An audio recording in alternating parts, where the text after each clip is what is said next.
Kung tutuusin, ba't ako mainggit?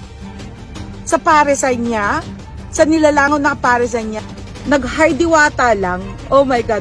Tapos yung isa naman, ikiklik na lang yung camera, sasabihin na, mamaya na lang kasi busy ako. Oh my God. So, biglang dumating, nagbibideo sa akin, may mga tanong siya. Eh siyempre nga, diba, unahin pa ba kita, may ginagawa ako. Ang ginawa ko, sabi ko mamaya na lang, sinaraan ko ng pinto. Ano? Diba, halata, nandidiri na siya sa mga nagpapapicture. Eh samantalang yung mga namimigay sa kanya, talagang welcome na welcome, talagang igugugol niya yung maghapon o magdamag niyang oras. Lahat ng basher, kung wala kayong pambayad, kaya ko naman kayo pakainin ng libre, basta magsabi lang kayo ng totoo, kayo magpanggap na mayaman, wala naman kayo pambili.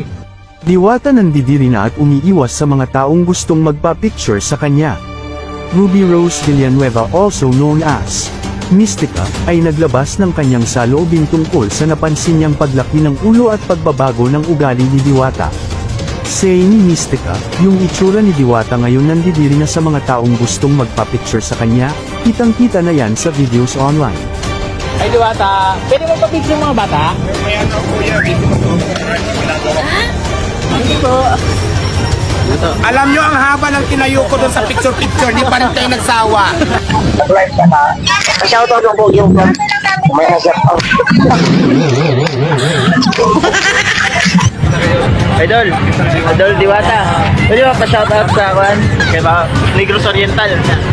Shoutout. Diwata, shoutout mo naman yung kuya ko. Ano ba kayo? Diwata, wala pong shoutout mo. Dagdag pa ni Mystica, pero pag siya ang bibigyan ng blessing, todo asikaso siya buong araw. Yan, galo na yan. Galo na.